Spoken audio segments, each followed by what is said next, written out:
नमस्ते। यह कहानी सत्य घटना पर आधारित है। यह कहानी मेरी मौसी की लड़की की है। क्या किया उसके पति ने, क्या नहीं दे पाई वह अपने पति को, जो उसने दूसरी शादी करने का फैसला किया। हिंदी कहानी में आपका स्वागत है।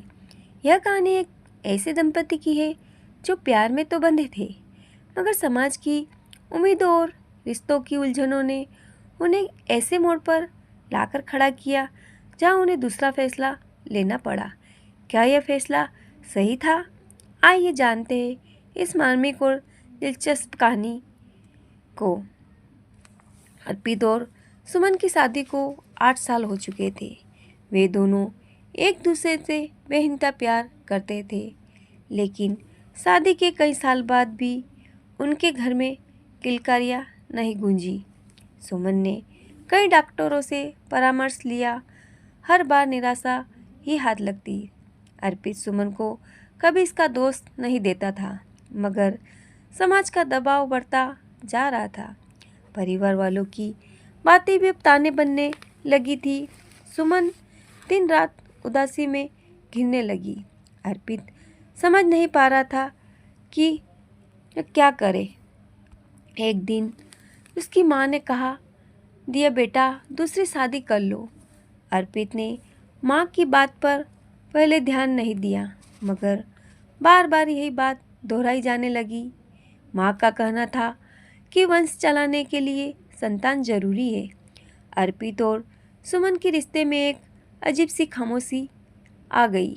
सुमन खुद को दोष देने लगी।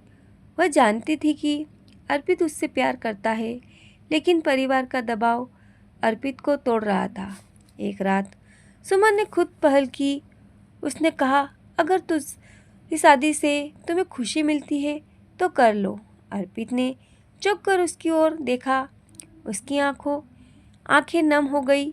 वह कुछ कह नहीं पाया। अर्पित ने इस बारे में सोचना भी नहीं चाहा, लेकिन माँ का दबाव दिन ब दिन बढ़ता गया। सुमन की आंखों में अब दर्द के साए थे। वह हर पल अर्पित की खुशी के लिए सोचती। एक दिन सुमन ने अर्पित से फिर कहा, तुम माँ की बात मान लो। अर्पित ने उसकी ओर देखा जैसे कोई टूटा हो। वह खुद को कसूरवार महसूस कर रहा था। परिवार और समाज का दबाव उसे भीतर से खा रहा था। आखिरकार उसने दूसरी शादी का फैसला कर लिया, लेकिन उसके दिल में सुमन की जगह कोई नहीं ले सकता था। क्या यह फैसला सही था?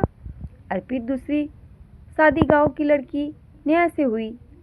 नेहा सुंदर, समझदार और सरल स्वभाव की थी। शादी के बाद नेहा ने घर को अच्छे से संभाल लिया, लेकिन सुमन की मौजूदगी उसके मन में थी। नेहा ने अर्पित की आंखों में सुमन की कमी देखी।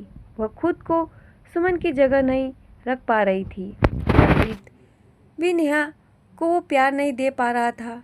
नेहा इस रिश्ते में घुटन महसूस करने लगी। सुमन का व्यवहार भी सामान्य नहीं रह पाया। तीनों के बीच एक अनकही दीवार बन गई थी। यह रिश्ता कहाँ तक जाएगा किसी को समझ नहीं आ रहा था। सुमन ने खुद को मजबूत बनाने की ठानी। उसने समाज की बातों से ऊपर उठने की कोशिश की। वह अपने दर्द को छुपाकर घर संभालती रही। सुमन ने कभी नेहा से ईर्ष्या नहीं की। वह जानती थी कि नेहा भी इस रिश्ते से जूझ रही है। नेहा ने सुमन से दोस्ती करने की कोशिश की। धीरे धीरे दोनों के बीच समझदारी बढ़ने लगी। नेहा सुमन के दर्द को समझने लगी। सुमन ने नेहा को अपनाना शुरू किया, लेकिन अर्पित के दिल में अब भी एक तूफान था। वह न सुमन से दूर हो पाया, न नेहा के करीब। नेहा ने अर्पित की उदासी को समझा। वह जान गई थी कि अर्पित का दिल अब भी सुमन के पास है। नेहा ने सुमन से खुलकर बात करने का फैसला किया। उसने सुमन से कहा, दीदी मुझसे आपसे कुछ कहना है। सुमन ने आश्चर्य से उसकी ओर देखा। नेहा की आंखों में सच्चाई झलक रही थी। अर्पित जी अब भी आपसे दूर नहीं हुए। सुमन चुप रही, लेकिन उसकी आंखें भर आई। नेहा ने एक बड़ा फैसला लिया। अगर अर्पित जी का दिल आपके पास है तो मुझे हट जाना चाहिए। यह सुनकर सुमन अवाक रह गई। अर्पित ने यह बातें सुनी तो वो टूट गया। उसने खुद को ही इस स्थिति का दोषी माना। अर्पित ने नेहा को रोका। नेहा, तुम कहीं नहीं जाओगी। नेहा ने अर्पित की ओर देखा, लेकिन तुम्हारा दिल तो सुमन दीदी के पास है। अर्पित की आंखें भर आई। मेरा दिल तुम दोनों के दर्द से भरा है। अर्पित ने पहली बार अपना दर्द बयां किया। उसने सुमन और नेहा से माफ़ी मांगी, लेकिन क्या इस रिश्ते में कोई समाधान था? सुमन ने इस उलझन को सुलझाने का निश्चय किया। उसने अर्पित से कहा, अर्पित, नेहा तुम्हारी पत्नी है, उसे अपनाओ। अर्पित ने सुमन की आंखों में गहरा प्यार देखा। सुमन ने खुद को इस रिश्ते से दूर कर लिया। उसने अपने मन को मजबूत किया। नेहा ने सुमन को रोका। दीदी, आप मेरी बड़ी बहन बनकर मेरे साथ रहिए। सुमन ने नेहा की बात मान ली। अब तीनों ने मिलकर एक नई जिंदगी शुरू की, लेकिन इस रिश्ते में दिलों का दर्द अब भी बाकी था। क्या ये नया रिश्ता टिक पाएगा? नेहा ने सुमन के लिए अर्पित से दूर रहने का फैसला किया। वह जानती थी कि अर्पित का दिल अब भी सुमन के पास है। नेहा ने सुमन को समझाया, दीदी, अब आपकी जगह कोई नहीं ले सकता। सुमन ने नेहा को रोका, तुम अर्पित के साथ रहो, ये तुम्हारा हक है। लेकिन नेहा ने अपने हक से दूरी बना ली। अर्पित के दिल में एक अजीब सी कश्मकश थी। नेहा का यह फैसला सबको चौंका गया। सुमन ने उसे रोका, लेकिन नेहा ने मुस्कुराकर कहा, मैंने अपना फैसला कर लिया है। क्या नेहा का त्याग सही था? अर्पित को अब नेहा का त्याग समझ आ रहा था। वह नेहा की जगह सुमन को नहीं ला सकता। उसका दिल अब भी सुमन और नेहा के बीच उलझा था। नेहा ने उसे समझाया, अर्पित जी, सुमन दीदी ही आपकी सच्ची खुशी है। अर्पित ने सुमन की ओर देखा। सुमन ने आंखें झुका ली। अर्पित ने नेहा को रोकने की कोशिश की। नेहा, तुमने मेरे लिए बहुत कुछ किया है। लेकिन नेहा ने मुस्कुराते हुए कहा, मेरा फर्ज था, अब आपकी खुशी जरूरी है। अर्पित की आंखें नम हो गई। सुमन ने फिर से अपने जीवन को नए सिरे से शुरू किया। अर्पित और नेहा ने भी अपने रास्ते अलग कर लिए। नेहा ने समाज की बंदिशों को तोड़कर आगे बढ़ने का फैसला किया। अर्पित अब खुद को दोषी मान जी रहा था। सुमन ने अर्पित से कहा, अब हमें अपनी खुशियों के बारे में सोचना चाहिए। अर्पित ने सुमन की बात को समझा, लेकिन अर्पित और सुमन का रिश्ता वैसा नहीं रहा। नेहा ने खुद को पूरी तरह बदल लिया। तीनों की राहें अब अलग थी। क्या यह फैसला सही था? समय बीतता गया, लेकिन अर्पित का दिल शांत नहीं हुआ। सुमन ने अपना जीवन समाज सेवा में लगा लिया। नेहा ने नए जीवन की शुरुआत कर ली। अर्पित ने खुद को अकेला महसूस किया। एक दिन उसने सुमन से मुलाकात की। सुमन, क्या हम फिर से? सुमन ने उसकी बात अधूरी छोड़ दी। अर्पित और हम अलग राहों पर हैं। अर्पित ने उसकी आंखों में दृढ़ता देखी। वह समझ गया कि अब वक्त ने फैसला कर लिया है।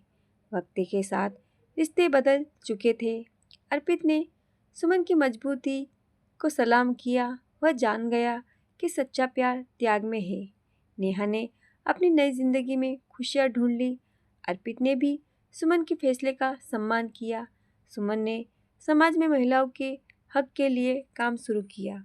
उसकी कहानी अब कई महिलाओं के लिए प्रेरणा बन गई। अर्पित ने उसके संघर्ष को समझा। सुमन ने अपने जीवन को एक नया मकसद दिया। अर्पित ने सुमन के लिए मन से दुआ की। सच्चा रिश्ता अब त्याग और समर्पण में था। समाज ने सुमन की कहानी को समझा। अब लोगों की सोच बदलने लगी थी। सुमन के संघर्ष गाथा कई महिलाओं की प्रेरणा बन गई। नेहा ने भी सुमन का साथ देना शुरू किया। अर्पित ने खुद को समाज सेवा में झोंक दिया। तीनों के रास्ते अलग अलग थे, लेकिन उनका मकसद एक ही था, सच्चे रिश्ते को पहचानना और समाज को बदलना। समाज अब धीरे धीरे बदलाव की ओर बढ़ रहा था। सुमन की कहानी ने एक नया अध्याय लिखा। सुमन ने अपनी जिंदगी में शांति पा ली थी। अर्पित ने भी अपने कर्तव्यों को निभाना सीख लिया। नेहा ने एक नई राह चुन ली थी। तीनों की जिंदगी भले ही अलग हो गई थी, लेकिन उनके दिलों में अब भी सम्मान था। त्याग और समझ ने इन रिश्तों को नया अर्थ दिया। सच्चा प्यार किसी को पाने में नहीं, छोड़ने में भी होता है। अर्पित, सुमन और नेहा ने यह सबक सीख लिया था। समाज ने भी इस कहानी को बहुत कुछ सीखा, क्योंकि त्याग का फल हमेशा मीठा होता है। धन्यवाद, आपने इस कहानी को सुना। यह कहानी हमें सिखाती है कि रिश्तों की गहराई त्याग और समर्पण में होती है। हिंदी कहानी में फिर मिलेंगे एक नई प्रेरणादायक कहानी के साथ। धन्यवाद।